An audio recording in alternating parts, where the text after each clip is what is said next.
New York, who's accused of bringing an assault rifle to Children's Hospital, is facing a new charge. Police say Tyler Yates was arrested in May. He was threatening others, according to police, and himself.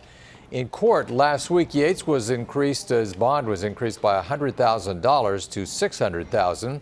He is not currently detained. A judge had previously decided not to change his bond. Now, during the hearing last week, a felony weapons charge was added to the terroristic threat charge. Yates will be back in court next month for a preliminary hearing. A judge will rule on his competency.